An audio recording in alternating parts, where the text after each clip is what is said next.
What's making news this week at the University of Limpopo is that Liberation Heritage Indaba urges South Africans to reclaim their cultural identities. Emerging farmers gain insights into the growing aquaculture industry.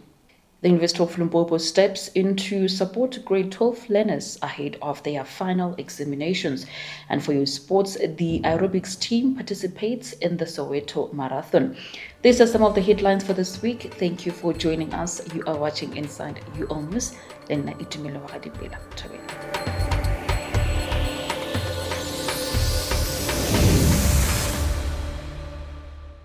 The University of Limpopo hosted the 4th Annual African Liberation Heritage Indaba, bringing together cultural and heritage experts, activists, local chiefs, and traditional leaders to discuss and promote the continent's rich cultural diversity. Throughout the event, various speakers engaged the audience with insightful discussions on current trends and strategies for preserving and celebrating Africa's heritage. Key topics included the preservation of museums, archives, and heritage sites.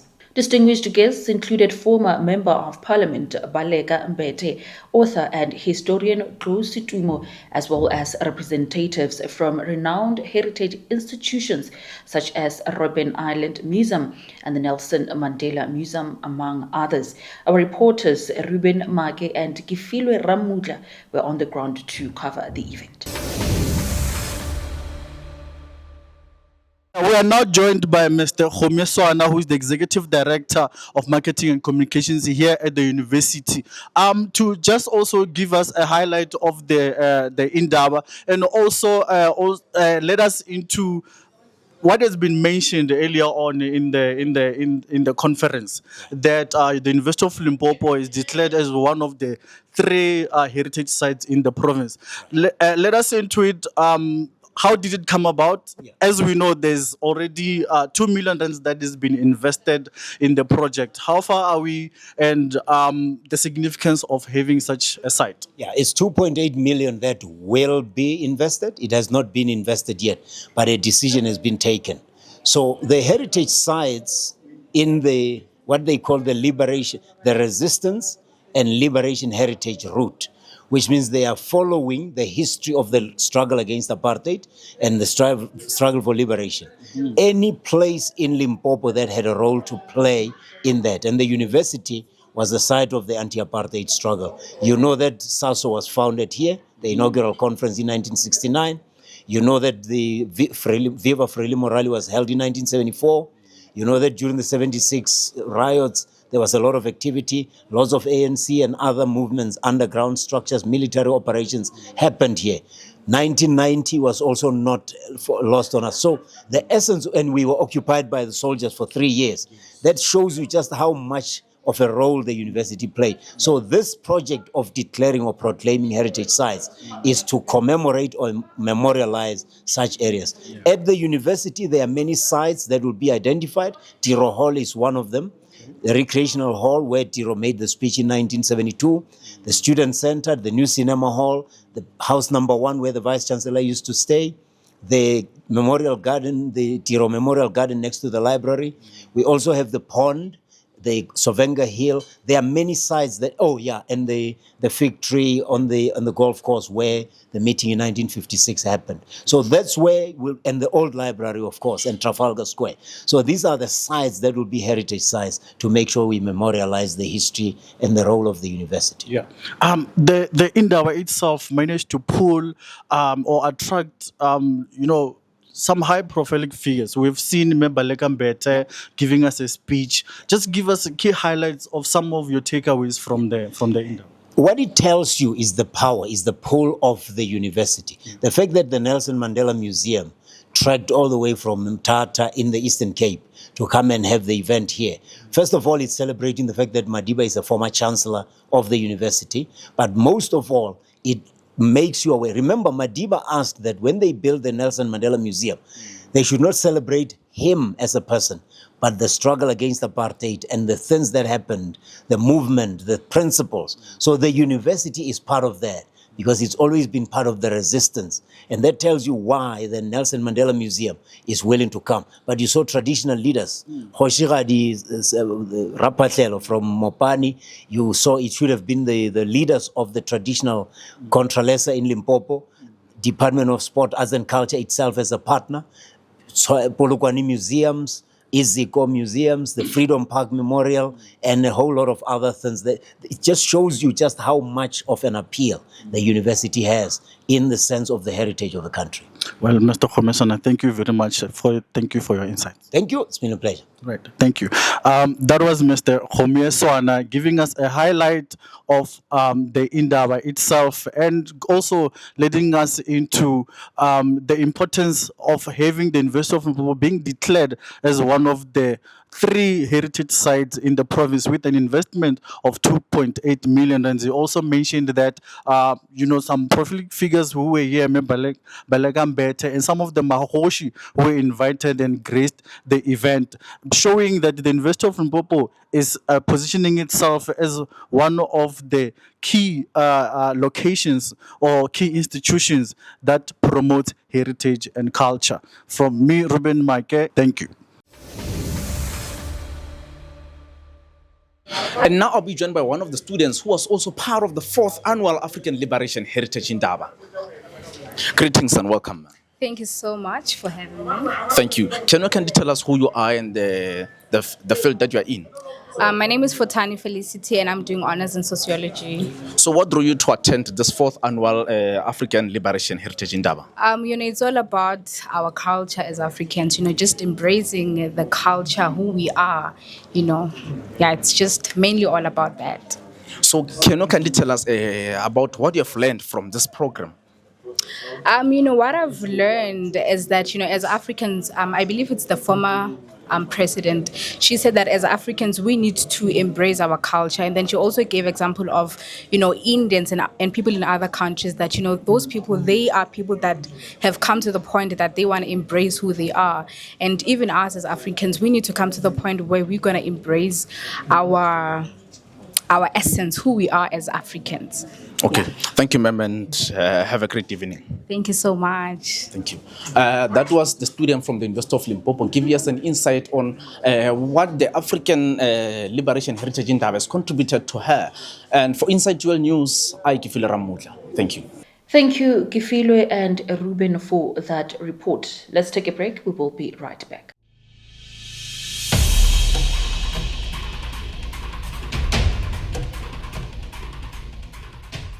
Welcome back. You're still watching Inside UL News. 18 farmers from across Limpopo province attended a Farmers' Day workshop hosted by the Department of Aquaculture under the Faculty of Science and Agriculture at the University of Limpopo. The event was held in partnership with the Department of Agriculture and Rural Development under the theme Unlocking the Potential of Aquaculture in Limpopo province. The workshop aimed to empower local farmers through training and discussions on key topics such as aquaculture, as well as business capacity building, training opportunities, freshwater management, and available funding options. Gifilwe Ramudla filed this report.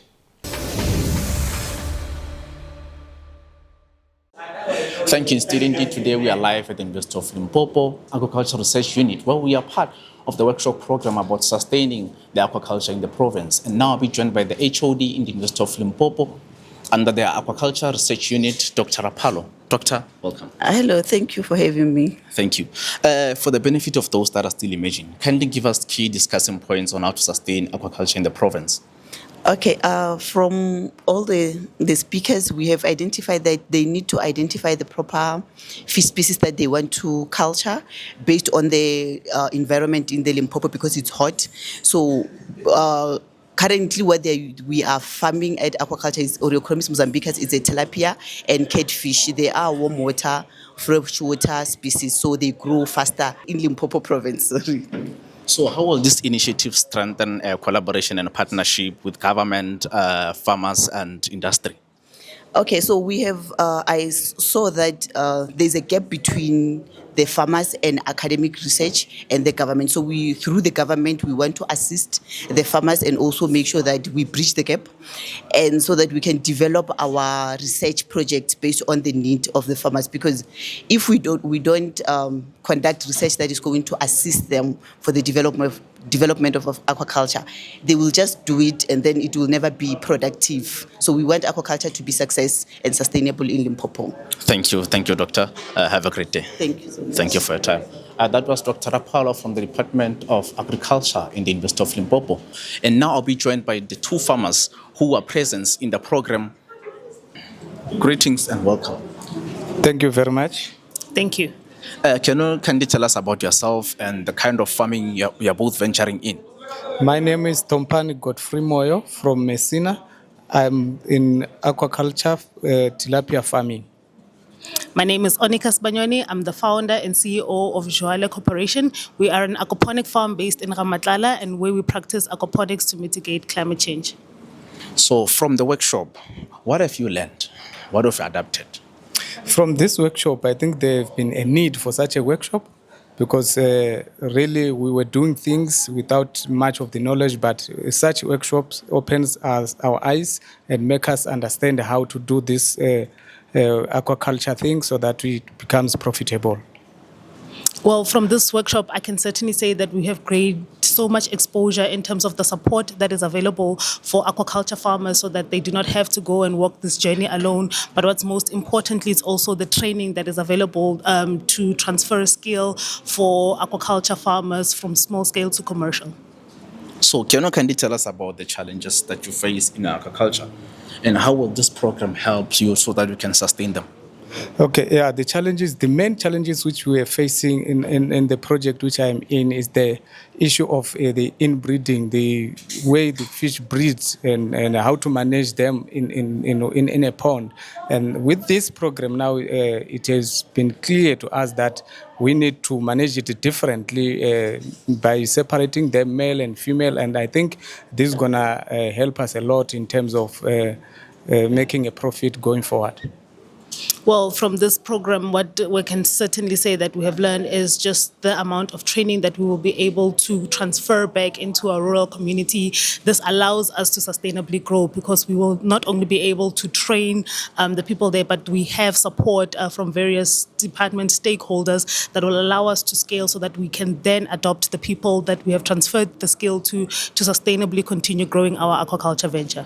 Okay, thank you for your time. Have a great day. Thank you very much. Thank you.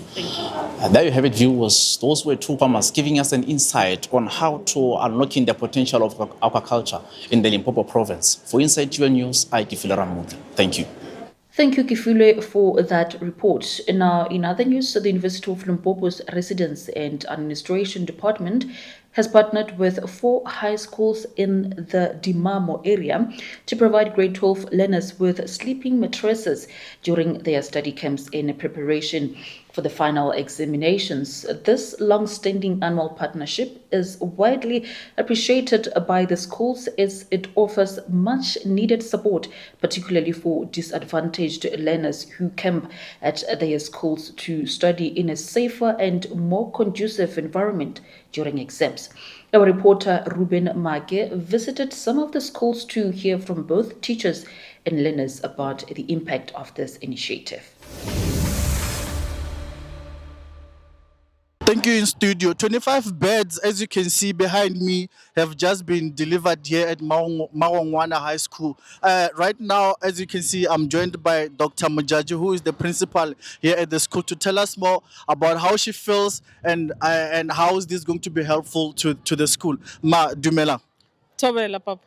Okay, so we understand that the university just delivered 25 mattresses. How do you feel about this development?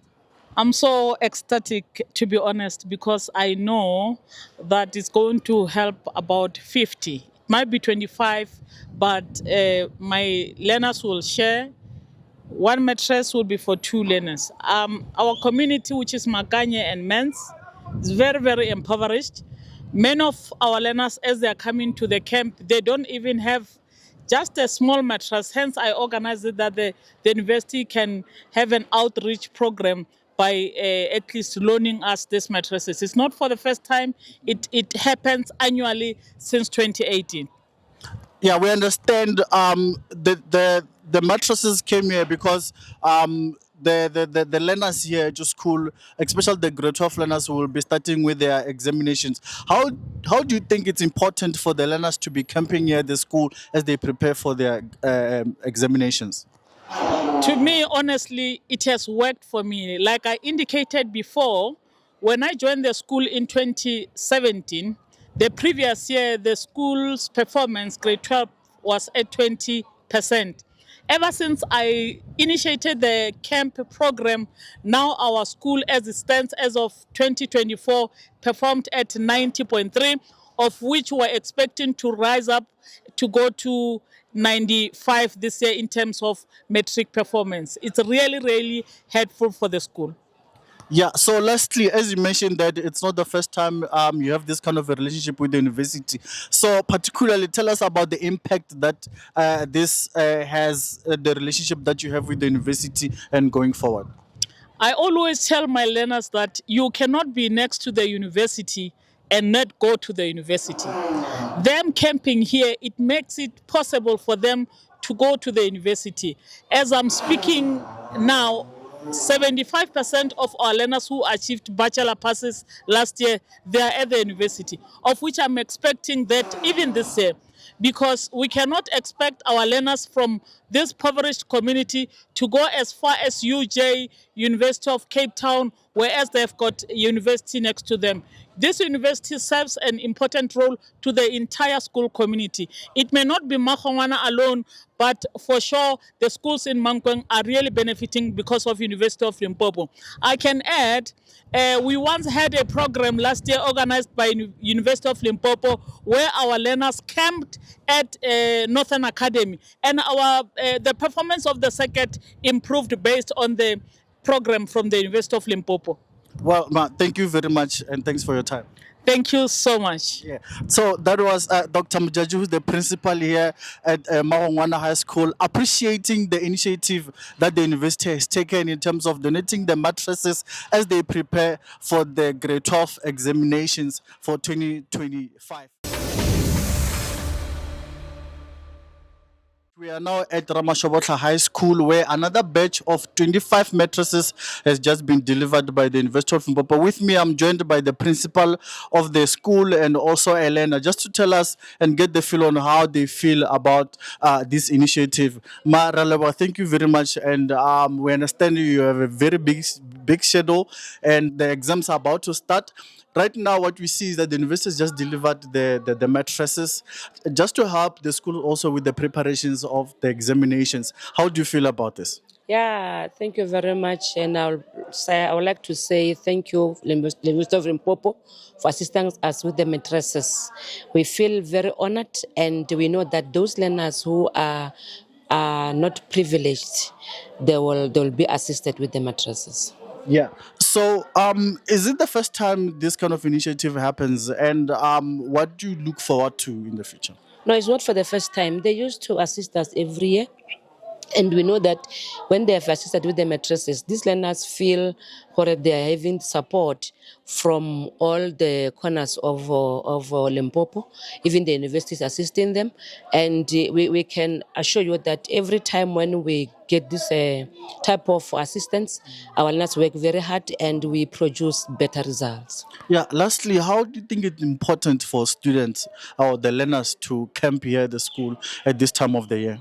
Yeah, we know this. Our learners nowadays, they are fond of going to some of the areas which are not fit for them to read. Some will be going to some of the gigs and taverns. So we keep them at school so that they can be able to be in their books, with their books every time, so that they can be ready for the examination. Well, Principal, thank you for your time and good luck. Thank you very much. I appreciate that. Well, now I'm going to speak to one of the grade 12 learners just to get the feel also how he feels and how prepared is he. Gentlemen, how are you? And please tell us your name and the stream that you are in. I'm fine. Nagina kekana ngwako. Yeah. Yeah, ka mo go ke fila e pheka gore ba dile camp gore ke tsaba kwa ga ene. Ga ba bantshi ga ba to tswa tsilela bo. Yeah. but thusitse kudu ka o dia camp mo sekolong. Yeah. So how do you feel about the mattresses being delivered at the school? How do you think this is going to assist you while you're writing your exams and studying as well? Se di tlo re thusa kudu ke re ba leboga kudu ba ela ba kgone go ta le mandrasa gore ba bantši ba tswa ba family tše dingwe ba thoka go ta le tsona mooki. Yeah. Ba ba thusitse ba bantši ba di thoka. Yeah. No, thank you very much and good luck with your examinations. Thank you. All right. So that's how we conclude our interview here at Ramashofo High School, where the last batch of 25 mattresses was delivered by the University of Limpopo, and also spoke to the principal and one of the learners to tell us how they feel about this initiative as they prepare for their grade 12 examination end of the year. I'm Ruben Maike for Inside UL News. Thank you, Ruben, for that report. In other news, the Department of Social Work at the University of Limpopo hosted a public lecture focusing on artificial intelligence in the social work profession. The event brought together students, university management, and practicing social workers at the TA Hall to engage in thought-provoking discussions on how to digitize and modernize the practice of social work through emerging technologies. To tell us more about these developments, we are joined online by a representative from the department. Good day, sir, and thank you so much for joining us. A quick one. Kindly tell us about this kind of engagement and some key highlights or takeaways from the lecture. Thank you. In studio, we just had an amazing public lecture on digitization in social work in the era of 4IR. And we're looking at the opportunities, challenges, and the future in higher education and how social workers can become digitized. It was amazing to begin with identifying what is digital social work, where we focused on issues of e-counseling, virtual reality, the use of mobile application. And around that, we asked the question, for who are we actually doing this? And it was amazing to see that the group of practitioners that were here today could talk about the issues of challenges of administrative paperwork and looking at digital social work as a solution towards that. It was really amazing to really engage on the question of how do we use digitalization in a way in which it is ethical, and look at how do we protect data of our clients. And it was really interesting to see the ideas that came from the floor. So we had students, we had social work in practice, we also had academics, we have the leadership of the University of Limpopo to really begin to answer this question of digitization. So the take out of this particular public lecture was how do we as social workers now take it forward and ensure that we lobby other colleagues, we ensure that in our lobby we push towards the implementation of digitization and to formulate policies that speak specifically around that. So this for me was a success of the public lecture. All right, thank you very much for your time. Thank you very much. Looking at other developments, the University of Limpopo's Alumni and Convocation Limpopo chapter held its elective conference, this time in Mpumalanga, whereby a new set of leadership was elected.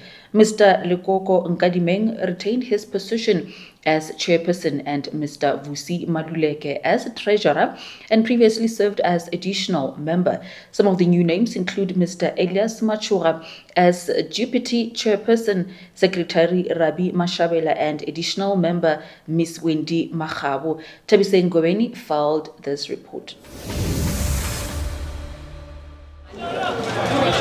Thank you so much. In studio, we are coming to you live from Blade Kaiton in Mpumalanga, where the election of new leadership of Limpopo Convocation just concluded. As you can hear the noise behind me, there's so much that have been going on, and would like to congratulate Mr. Lekoko Jacobs for having made it again for the second time. Alumni also actually came in numbers this time around. He even highlighted in his speech that something like this is actually happening for the first time, and it shows how inclusive they want to be. He even highlighted some of the impact that have made in the lives of our alumni students. He highlighted the donations that have made for postgraduate students when it comes to registering and donating them with graduation regala, and this shows how much they are willing to bring solutions to Africa. Mr. Lekoko Jacobs joins us now to tell us how it feels to actually be coming back. Good afternoon, sir. Thank you so much for joining us. Good afternoon, Tefis. And congratulations. Thank you very much. How does it feel to be elected again, and what can you say to the University of Limpopo community? Well, for me, it's a renewal of a mandate. I still feel happy that I still have people who believe in me.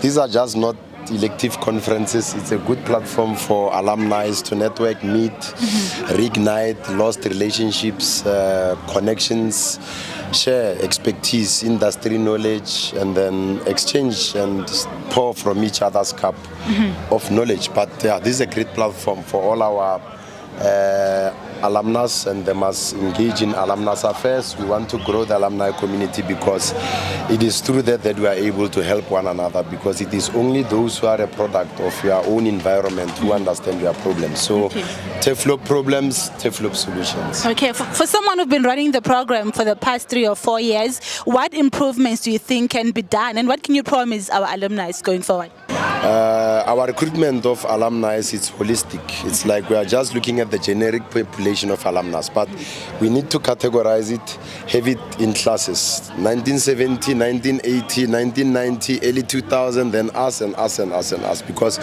I believe there are people who are very well seasoned and established in certain sectors, but we do not have the tools to attract them because we might have a generational gap with them. So we need to start to look at senior alumni that can actually pave a way for us to meet other alumni of significant importance in our country, so that they start giving back to the university, in order for the betterment of an African child and finding solutions for Africa, which is our founding motto as the University of Limpopo. Okay, before we wrap it up, what can you say to alumni or who are not, paying much attention to the alumni and convocation? What can you say to them instead of joining the program and learning more about it? So what I can say to an alumni who doesn't want to participate in alumni affairs, I would say all that theory they took in our institution is now sterile, because there's no platform to engage and share and exchange knowledge with it and meet other people. Because I like saying alumni is a platform where we also use our influences in positions that we occupy.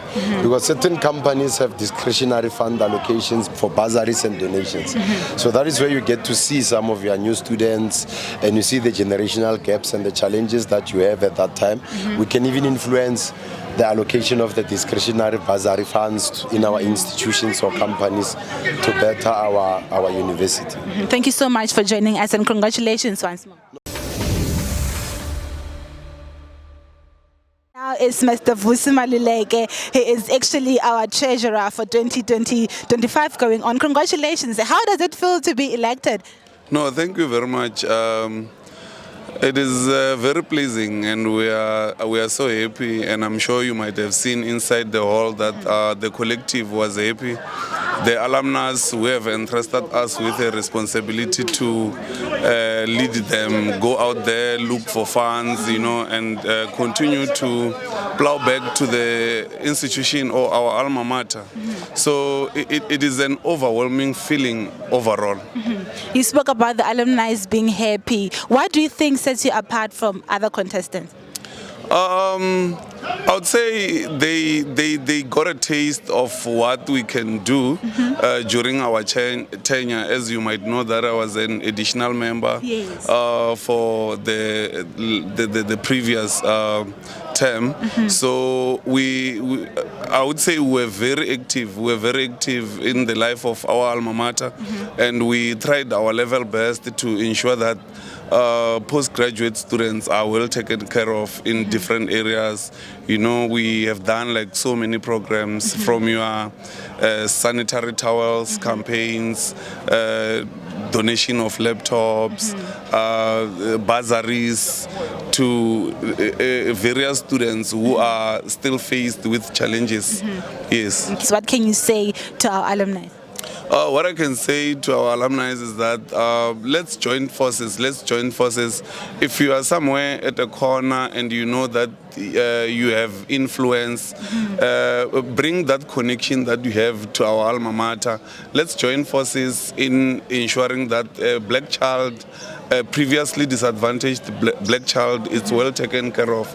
We can do a lot as a collective in the life of our alma mater if we come together as alumni who are influential in different spaces. Yes. Thank you so much for joining us and congratulations on. Thank you. Thank you. That was Mr. Mvusi Maluleka telling us how it feels to actually be elected as a secretary, right? They highlighted a lot of things. They even spoke about the impact the University of Limpopo has and how they are finding solutions for Africa. They spoke about the building, 4,500 beds that have been built that will start operating from next year. And this shows how much they are willing to include everyone in the university. That's how we wrap it up for Inside UL News. I am Tabiseng Ngobeni. Back to you in studio. Thank you, Tabiseng, for that report. Now on to other news. So the University of Limpopo hosted Udumo in collaboration with CCFN, a choral music network event that brought together choirs of all age groups from across Limpopo province. Let's hear from the Choral Celebration Foundation Network, who were part of the event.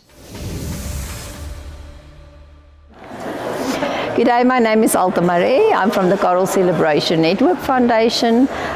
We did the Udumo project to bring people together who love to sing, and we want to reignite the spark of the passion for singing. Why did you start singing?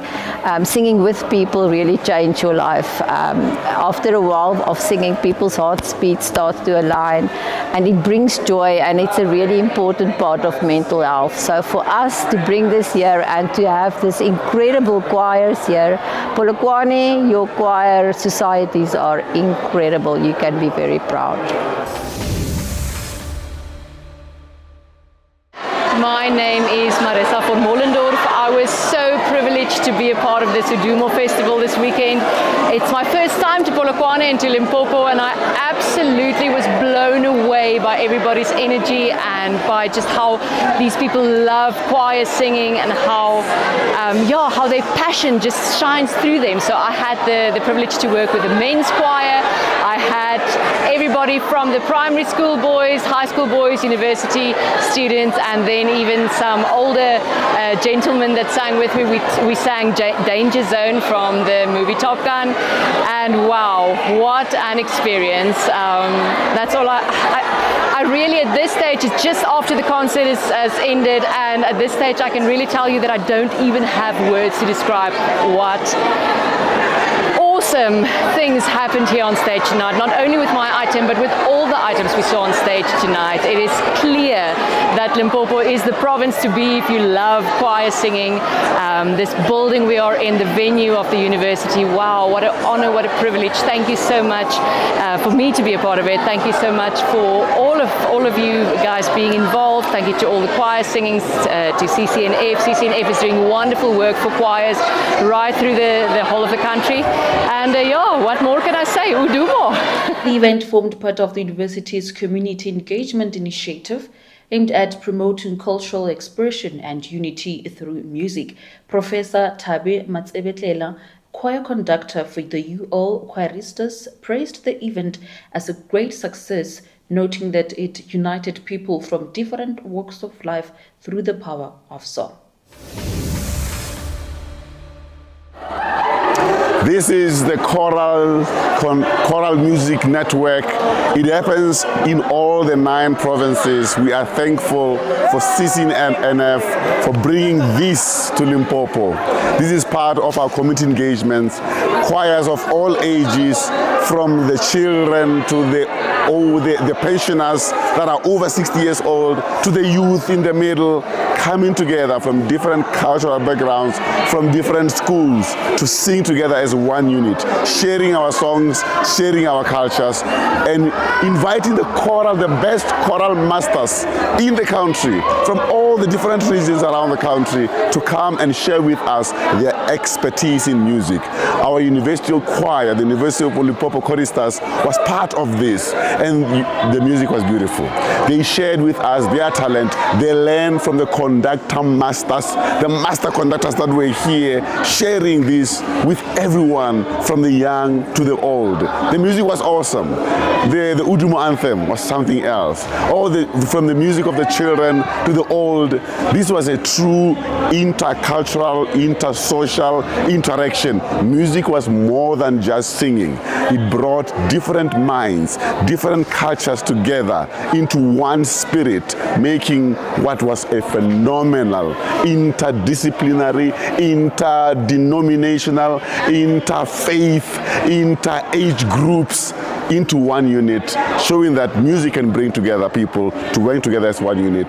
This was a truly exceptional thing. We are glad it came to the University of Limpopo. It was a great hosting event. The stage was beautiful. The hall was beautiful. The phenomenal spirit was beautiful. The audience enjoyed.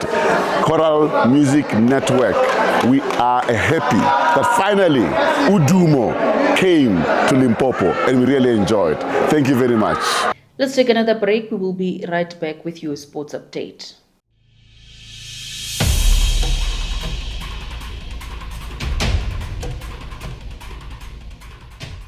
Thank you for staying tuned. Let's now move to your sport.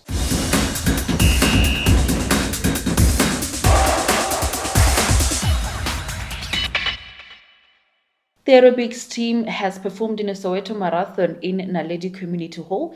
The team did team challenge competitions such as hilo, box, and step.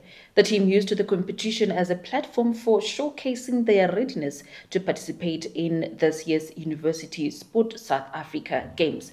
In your last sport news, national government departments, institutions of higher learning, as well as TVET colleges gathered at the University of Limpopo as they took part in various sporting games. The two-day games aimed at promoting health and wellness among public servants and forge unity in the public sector. Noma Tlatsani, one of the organizers, explains what the games are all about.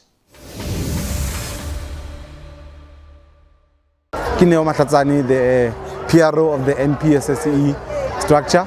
I just want to give you a small breakdown of what we do here at the structure. What we normally do at the structure, we combine all departments that are affiliated, be it the TVET colleges, your national departments, provincial departments as well. So what we do each year, we host games like this in every province where the structure is affiliated. Last year we were in Pretoria, a year before that we were in Durban, and now we are here in Limpopo. So next year we'll be going to Free State Province to host the games again. Our games happen mainly in October with meetings every quarter. Our focus as a structure is employee health and wellness, the whole employee health and wellness, your physical side, your mental health, and basically your physical wellness as well. What we do, we want to ensure that all the structures are well catered for, and that we have a strong and fit public servants, so that we can deliver services to our people properly. Because now, if public servants are not well physically and mentally, they don't give or they don't perform optimally. So now we always say, we are welcome to the structure. So we always want to re-extend the structure. Right now we are left with two provinces, which is the Western Cape and the Northern Cape. So we are those departments. We are covering the whole of South Africa. Now, if you are affiliated to our structure, it's easy to contact us. We have Facebook pages and the tag NPSSE Council, be it on Facebook, Instagram, and TikTok as well. And if you want to talk to us, you can email PRO@npsse@gmail.com. I will repeat it again, PRO@npsse@gmail.com. That is where you can find us. If you want to be affiliated, if you need any more information regarding Structure Sarona, that's where you can find us. As I said, national departments, TVET colleges, and provincial departments, you can come and be a member of our structure, and this structure is growing. I want to tell you something. If you don't get in right now, you'll be left behind, or if you're already not a member, you are left behind. So try and be affiliated here with our structure. And yeah, let's just continue this thing, health and wellness, and just make sure that our people are kept fit and well. This is the PRO signing out. Thank you very much. Well, that wraps up our news bulletins for this week here on Inside You All News. We appreciate you for tuning in, and remember to subscribe to our channel for more updates. Join us again next week.